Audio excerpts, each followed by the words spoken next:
Listen, I'm going to speak in English because we only have 3/4 of an hour at our disposal, so let's try to make an effort to make it all in English so that it is fast and we get the opportunity to pose more questions.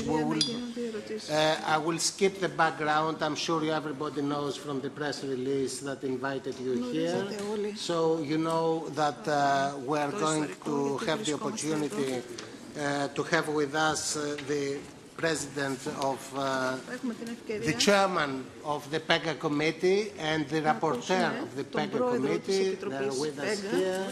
And we can already start. I think we will start with a statement by the Chairman. Yes.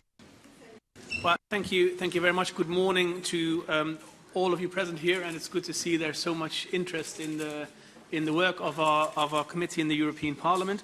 Now, maybe just as a brief introduction, our committee, the PEGA committee, is a committee of inquiry which was established in the European Parliament to look into the abuse of Pegasus and equivalent spyware in the European Union. So we don't focus as much on individual member states, but we look at the European Union as a whole, and through hearings, through studies, and to country visits, like we have now just concluded in Cyprus and Greece, we try to deepen our knowledge and improve our understanding of the situation, which will then feed into the report, which will be drafted by my colleague Sophie Innetveld, who will also take the floor after me.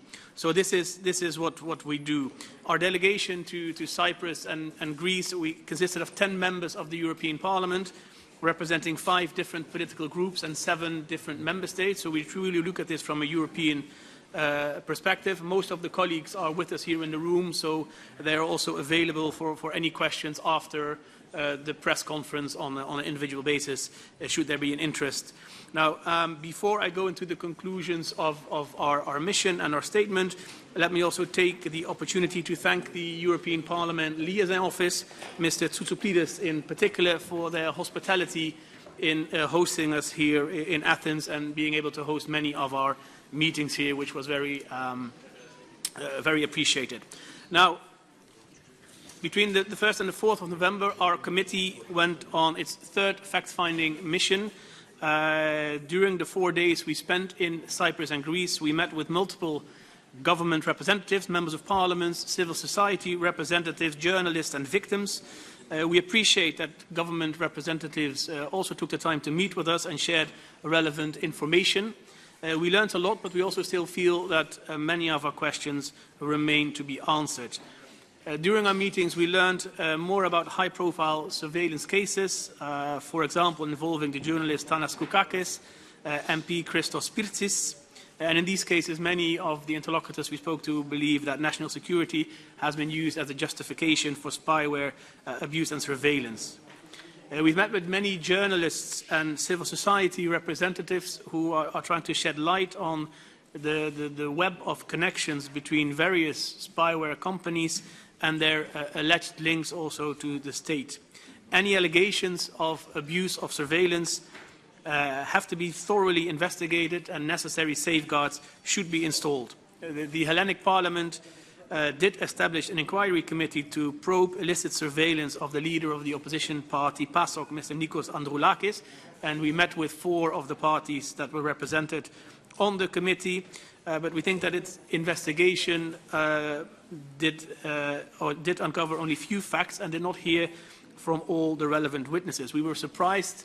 As a committee, we are working towards one joint report from the European Parliament. We were surprised to learn that political parties here adopted their own separate reports rather than a joint one, and we also consider that the final committee report should be made public, both for the benefit of society as for the benefit also of other actors.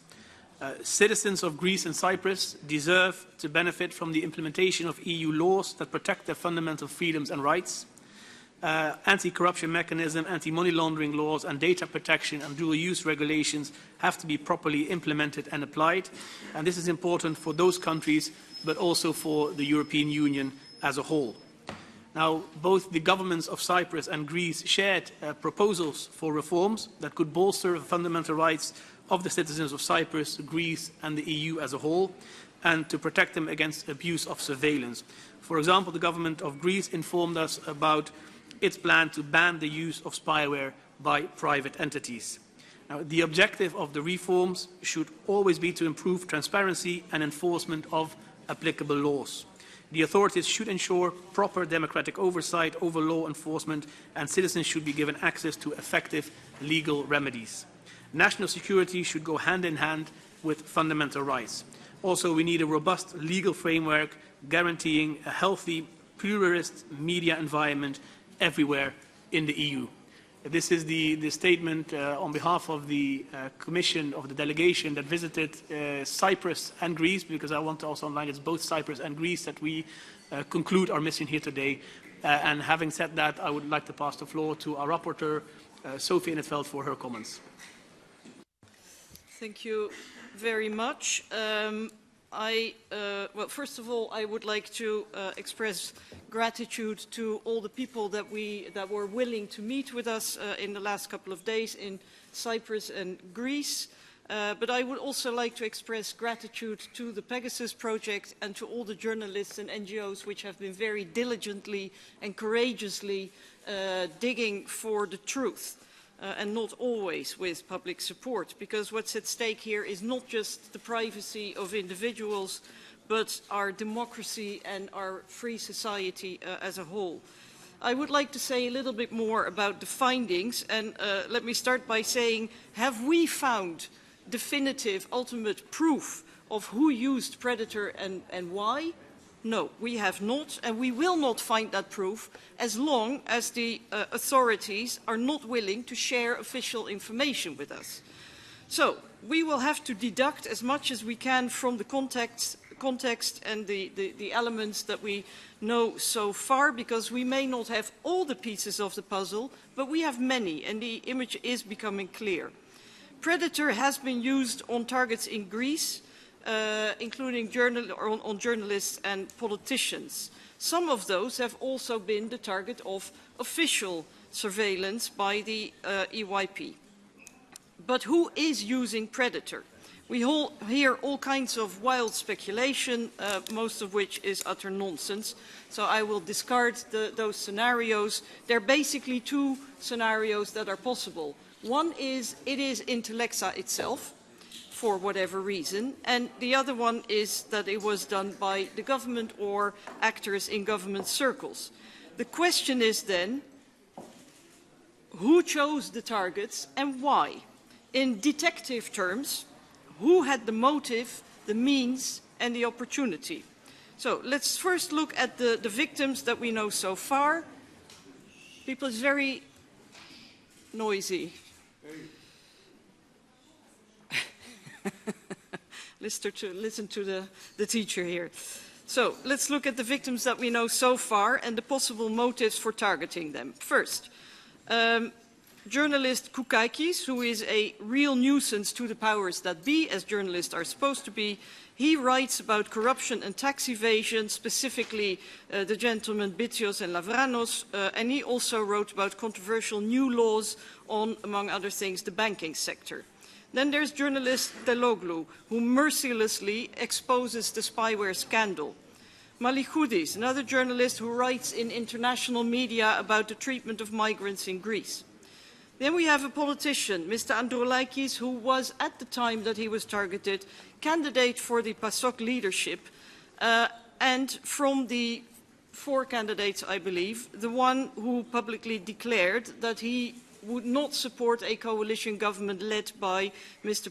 Mitsotakis as Prime Minister. And then a recent case, or recent revelation, Mr. Spirtsis, who is close to Mr. Tsipras, and who is also present during key meetings with the party leadership and third parties, so between the party leadership and third parties. So you can see, if I may paraphrase a movie title, 4 threats and an opportunity for the government party. Now, cui bono, as they say, who benefits? So let's look at some of the protagonists of the story.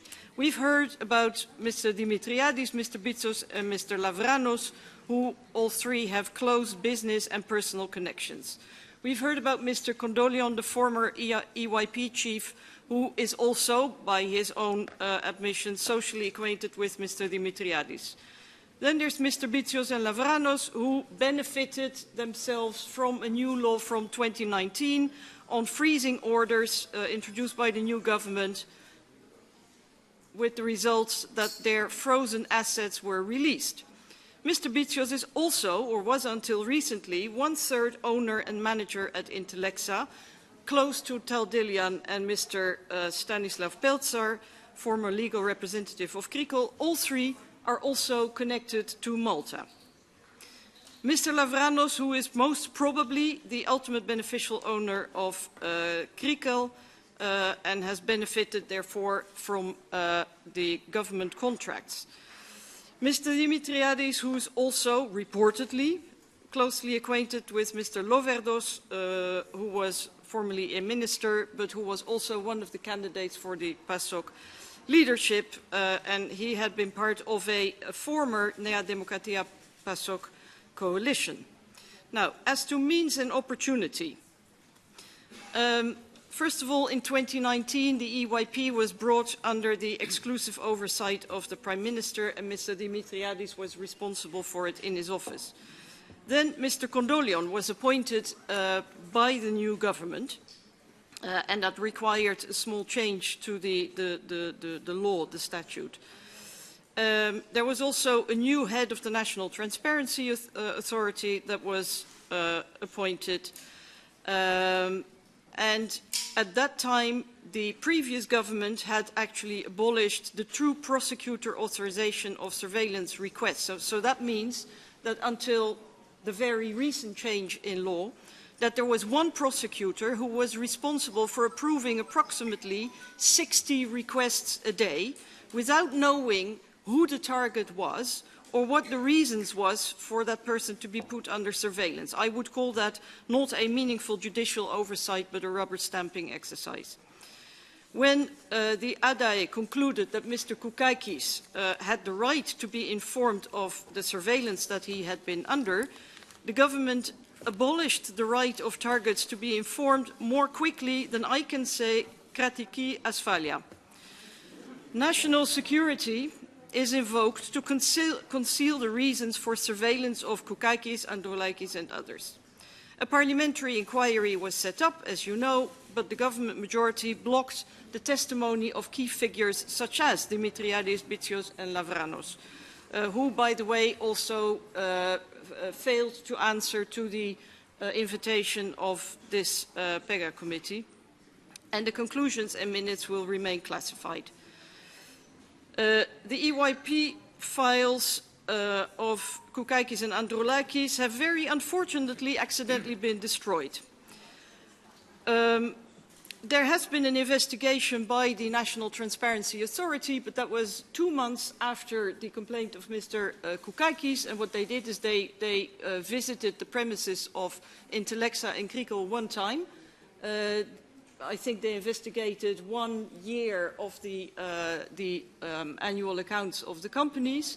They didn't investigate the subsidiaries, they didn't confiscate any servers or computers or administration, so I would call that a very superficial investigation. Skipping a few points here. Now, using spyware, as far as I know, is a criminal offense. So one would then expect, if this has not been, I mean, the government can therefore not engage in it, so one would expect the authorities to engage in a very vigorous search for the culprit of such a serious crime. But I do not see that there is such a vigorous search for the culprit. On the contrary, most relevant information has been classified, and I also note that, as we have learned today, again, that both the Prime Minister and the Parliament could use their discretionary powers to lift that confidentiality. So the information that is currently classified could be shared, maybe even in a redacted form, but it could be shared, and we're not getting it. Then, on top of that, I note that journalists who have been writing about the spyware scandals have also been hit by massive slaps, notably by the same Mr. Dimitriadis that I mentioned earlier. Now, I like to make the comparison with a 1,000-piece jigsaw puzzle. There's still 100 pieces missing, but you can see what the image is. And it's not pretty. And it doesn't point in the direction of the hypothesis of Intellexa being behind this. And it never made much sense. Everything is pointing in the direction of people in government circles, in any case, Mr. Dimitriadis and some of his associates. Now, if people say that is the wrong conclusion, then I would invite the authorities to share all the relevant information with us if they say that this hypothesis is the wrong one. Now, I do believe, and I come to the conclusion, that this matter must be urgently and fully clarified before next year's elections. And we have, as my colleague has just said, we're not just looking at Greece, but also Poland, where we've made the same remark. Elections, national elections, are also European elections, because they also determine, for example, the representation of the governments in the Council. So therefore, they have to be free and fair. So every shadow of a doubt about interference has to be lifted before the elections. This is key.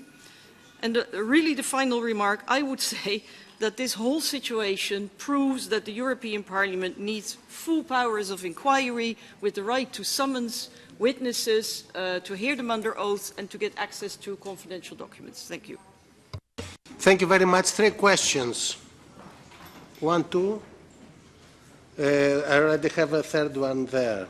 The gentleman, yes. Please, sharp, short English. Yes. Name and medium.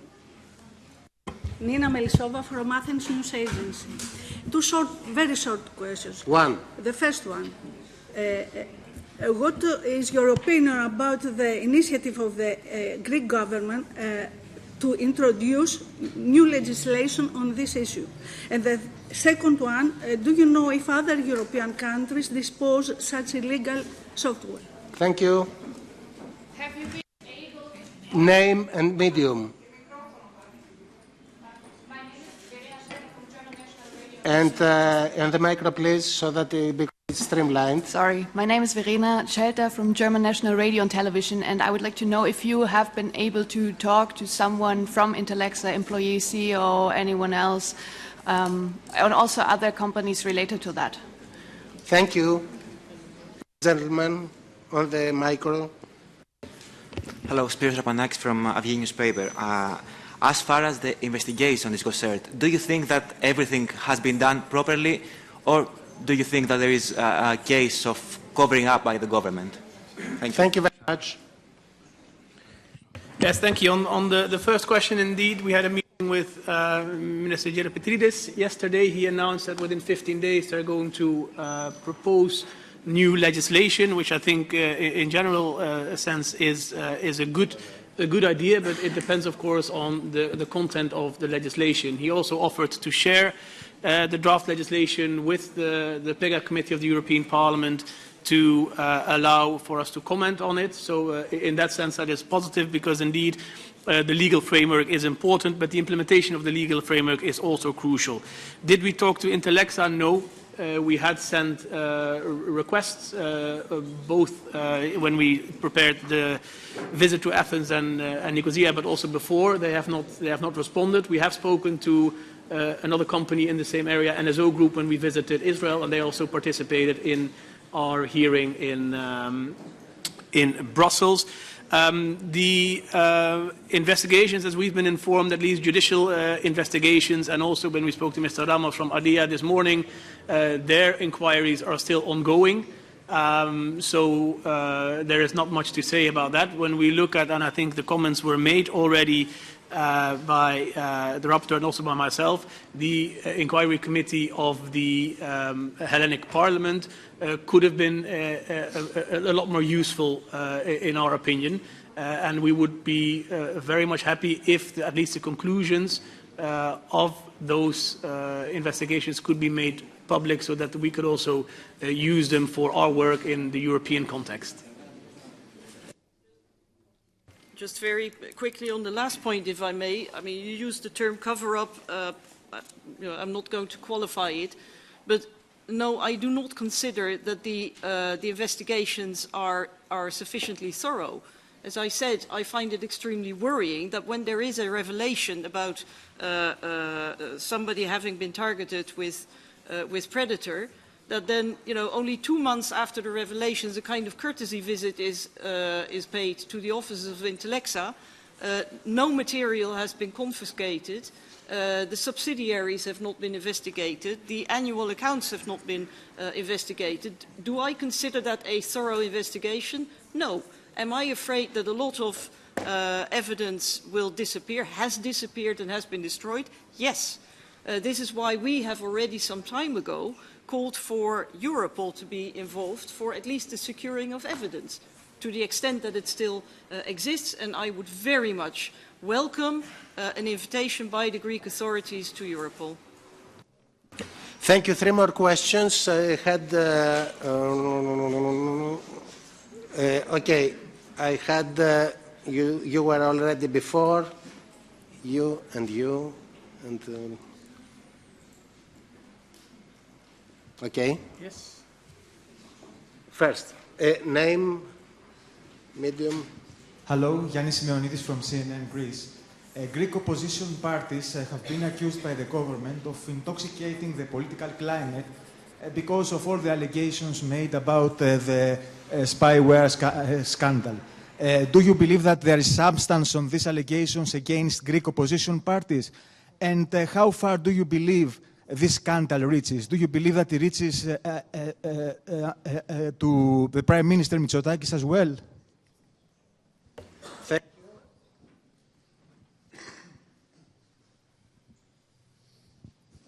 Manos Flagidakis, News 24/7. Compared to other countries of Eastern Europe that you visited, how huge can you say is the problem in Greece? I mean, is it more serious than Hungary or Poland? Thank you. Fabien Perrier, Libération. I have one question about what do you intend to do for the journalists in order to help the journalists who are under surveillance in Greece? Because, in fact, this is a pillar of democracy who has been attacked in Greece. And second question, what do you recommend to the Greek government? What does it mean to have a ban? There are already journalists under surveillance, so isn't it too late?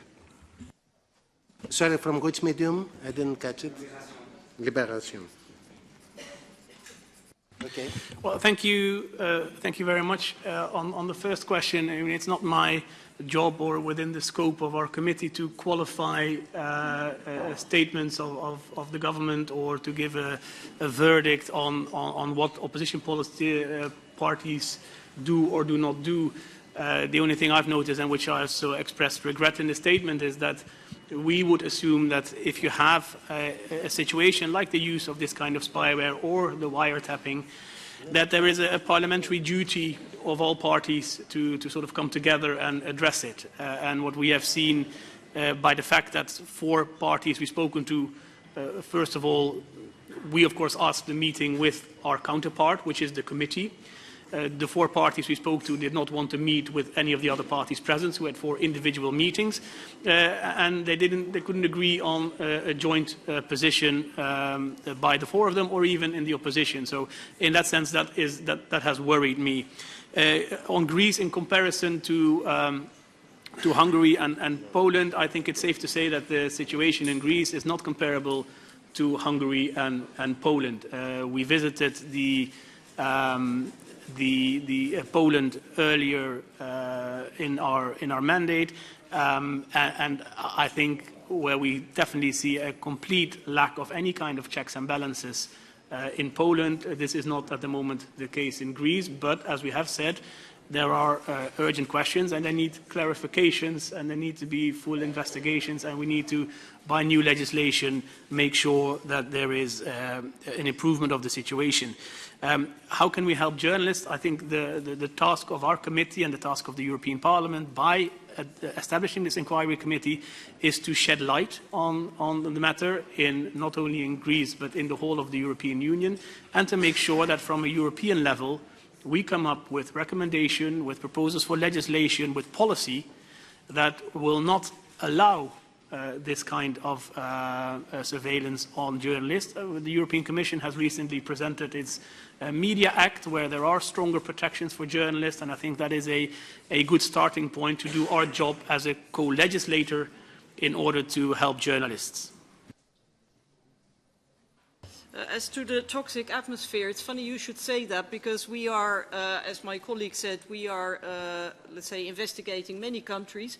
And in almost all countries, we are being accused of intoxicating the political atmosphere by governments of all political families. So we're probably, very even-handed in the end, and we're also around the table with all the political groups.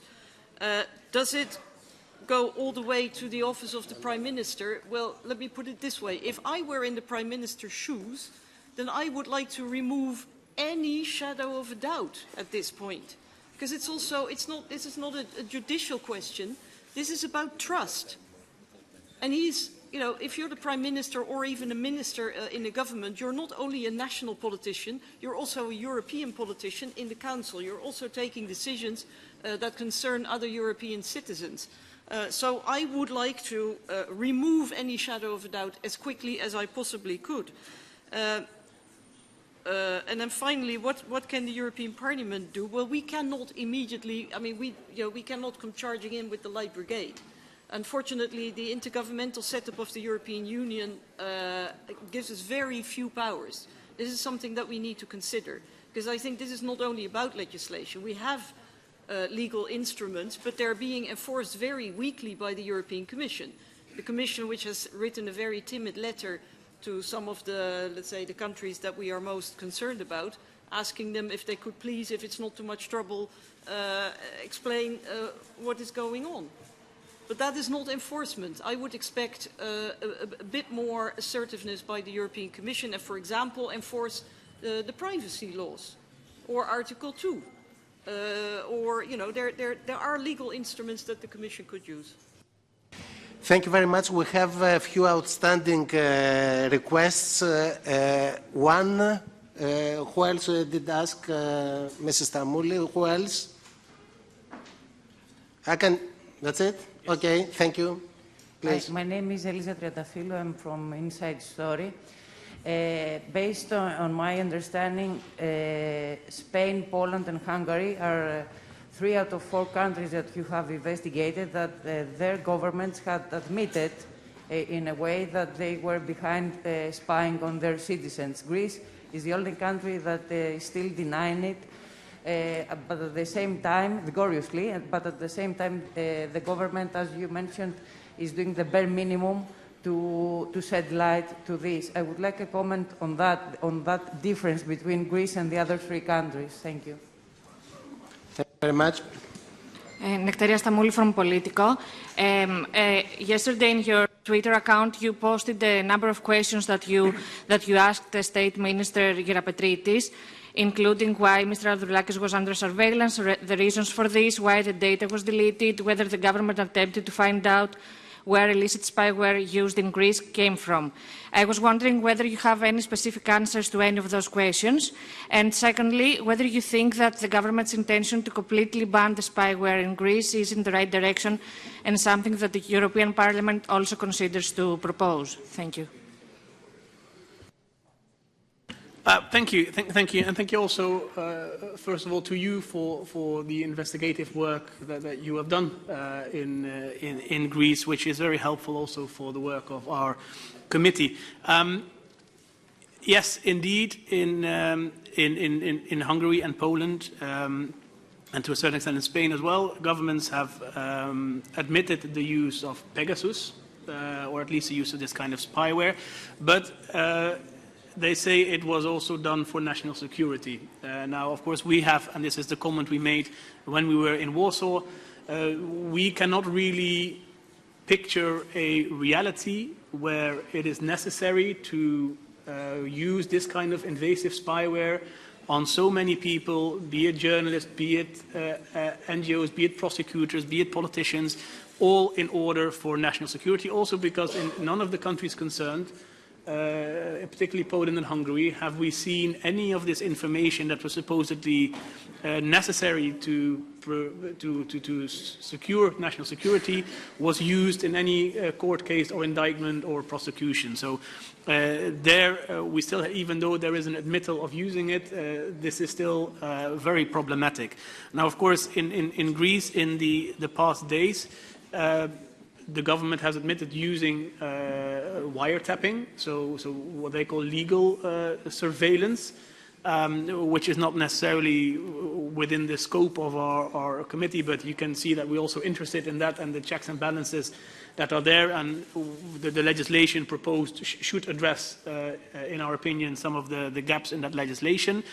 And the government, including by the state minister, categorically denies the purchase, the sale, the loan or the use of Predator in Greece by government authorities.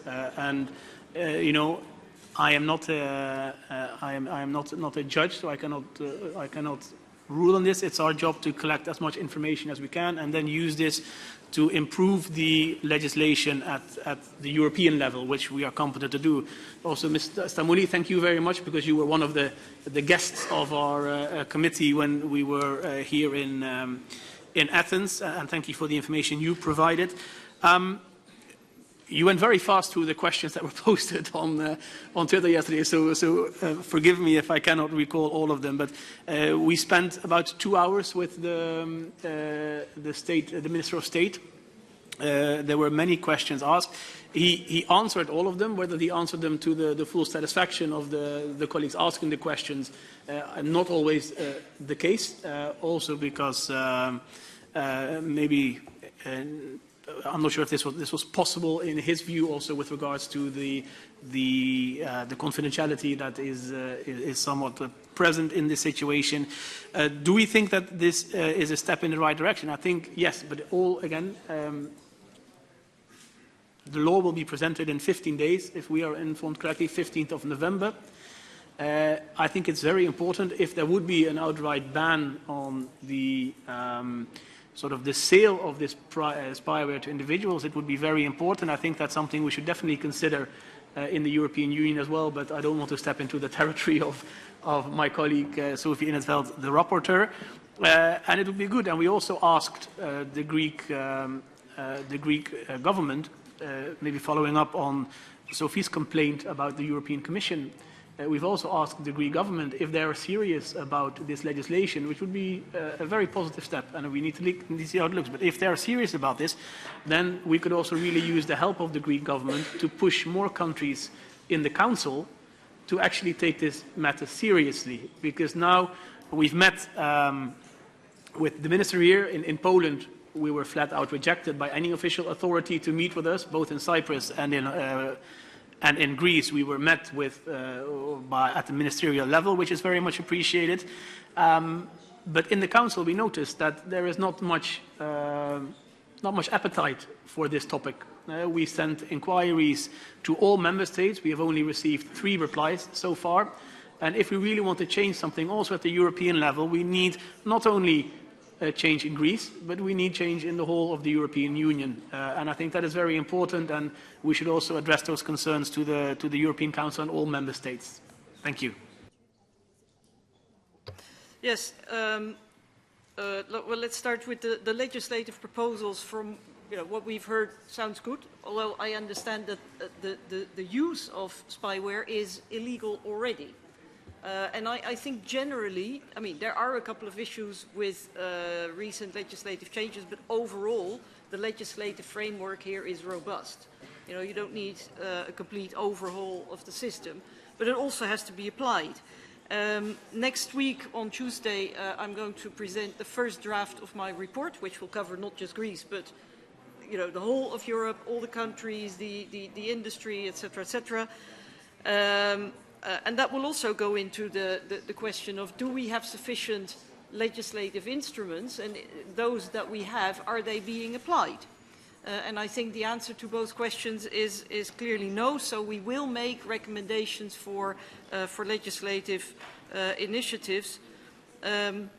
to the question about the difference with Spain, Poland and Hungary, where the governments have, let's say reluctantly, they have sort of admitted to having bought spyware and having used it, but they keep saying that it was all legitimate, you know, nothing to be seen here, keep circulating. But if we see who the targets are, then there's a big question mark. That is very clear. Here, the government says we didn't buy it because it would have been illegal. So, but as I try to set out in my introduction, then, you know, then who? Who? Somebody has used it. Now, there are not 1,000 scenarios, you know. So you have to look at who had the motive, who had the means, who had the opportunity. Thank you very much for this, for your presence here. I thank the chairman of the PEGA and the rapporteur. Let me bring to your attention that members of the PEGA committee are here to answer questions if you wish to put